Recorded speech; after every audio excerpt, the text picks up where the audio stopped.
your science teacher. Today I am going to continue the topic excretion in human beings. In the previous session, I told you excretion in plants and single-celled organisms. Today we will discuss excretion in human beings. Students, you know various metabolic activities produce some kinds of nitrogenous waste in our body. These are urea, uric acid, ammonia, etc. If these nitrogenous wastes are not removed from our body, they will harm our body cells and the person may die. So removal of these nitrogenous waste is very much essential. And this process of removal of nitrogenous waste from our body is termed as excretion. The main organs of excretion in human body are kidneys. Kidneys perform two functions. Number one, they remove nitrogenous waste from our body. Number two, they help in osmoregulation. That means they maintain ionic balance in the blood. Students, apart from kidneys, some other organs are also present in our body which remove waste products from our body, and these are number one, lungs. Lungs remove CO2 from our body. Number two, skin.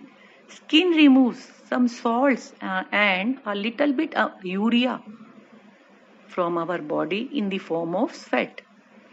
Third, liver. Liver produces ammonia due to breakdown of proteins. And fourth are kidneys.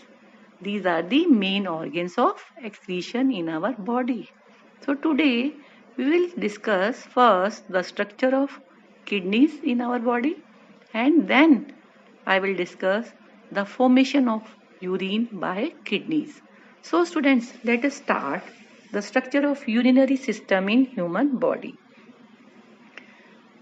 Urinary system consists of two bean-shaped kidneys located on either side of the backbone in the abdominal cavity.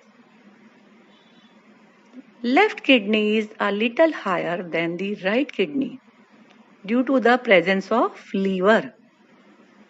Now, two long tubes arise from the kidneys known as ureters, which opens into a muscular bag called as urinary bladder, which releases the urine outside the body through urethra.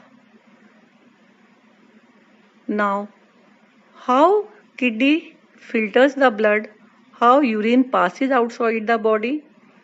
First of all, renal artery brings in oxygenated blood containing some nitrogenous waste like urea, uric acid, ammonia, as well as some useful substances like glucose, amino acids, salts and water into the kidneys, where these substances get filtered and urine is produced, which is brought into urinary bladder by means of urinary ureters, and in urinary bladder this urine is stored for some time, and when it feels pressure, urine is released outside the body through urethra, which occurs through penis in males and via an opening near vagina in females. Now students, question arises, how urine is produced in kidneys?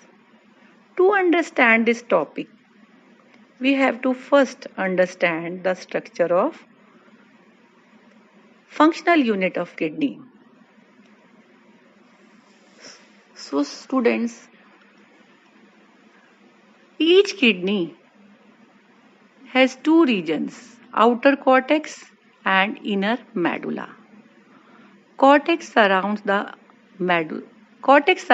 inner medulla and contains many tiny tubular-like structures called as nephrons. These nephrons are the structural and functional unit of kidney in which filtration of blood occur to produce the urine. Two blood vessels are present near the kidneys. One is efferent arteriole and other is afferent arteriole. Efferent arteriole brings in the blood to be purified in the kidney, while efferent arteriole brings back the purified blood from the kidney. Now, let us understand the structure of a nephron. Nephron has two regions. The upper part of the nephron consists of a cup-shaped structure called as Bowman's capsule, which contains a bundle of capillaries called as glomerulus, while the lower end of nephron consists of a tubule. A tubule has three regions. Number 1, PCT means proximal convoluted tubule. Number 2, a hairpin loop-like structure called as Henle's loop. Number 3, DCT, that is distal convoluted tubule, which in turn is joined with collecting duct, which is the main duct, and collects the urine of all other nephrons present in the kidney. Each kidney contains about 1 million nephron. Now we will discuss how urine is produced in the kidney by means of nephrons. This process involves 3 steps. Number 1, ultrafiltration. Number 2, selective reabsorption. And number 3, tubular secretion. So come to first point, ultrafiltration. Ultrafiltration means filtration of blood inside the glomerulus. Here, renal artery, which is bringing blood containing nitrogenous waste as well as useful substances and some big molecules like protein and RBCs, is filtered. Smaller molecules get filtered easily, but the big molecules like protein and RBCs, they cannot filter in the glomerulus, and they go back into the blood by means of efferent arteriole. This is called filtration, ultrafiltration. Now come to the second step, selective reabsorption. Students, the blood which is coming in the tubule is now called as filtrate. This filtrate contains some useful substances like glucose, amino acids, salts and excess of water. These substances should not go out into the urine. These are useful, so these have to be reabsorbed by the blood, and this is done by the blood capillaries which are surrounding the tubule by means of diffusion. So this is called selective reabsorption. Now come to the third point. This is tubular secretion. During this process, some ions like hydrogen ions, potassium ions and ammonium ions are secreted by tubular capillaries for maintaining ionic balance. So this step is very important. Now the filtrate containing urea, uric acid, ammonia and some water goes to main duct called as collecting duct, which collects the urine from all other nephrons present in kidney. This collecting duct now joins the ureters, then to urinary bladder and then released outside the body through urethra. So students, now I think you have understood the process of urine formation by nephrons in each kidney well. Now students, one more question arises. What happens to a person whose kidney stops functioning? Then what will happen? Then there will accumulation of nitrogenous waste in his body and the person may die. So what he does? He undergoes dialysis or hemodialysis. So what is hemodialysis?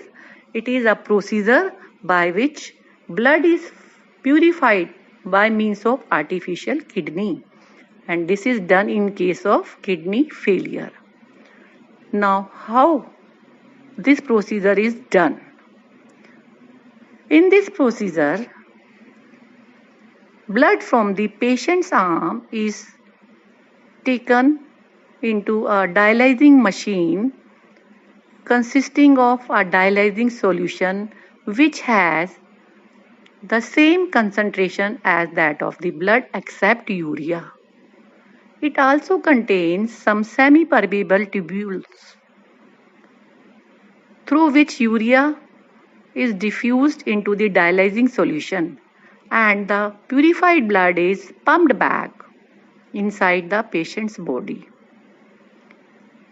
The dialyzing solution contains more and more urea, so it has to be replaced time to time. This is how hemodialysis is done in hospitals. So students, I think now the topic is more clear to you. Now you will be able to solve your problems related with the topic. Thanks.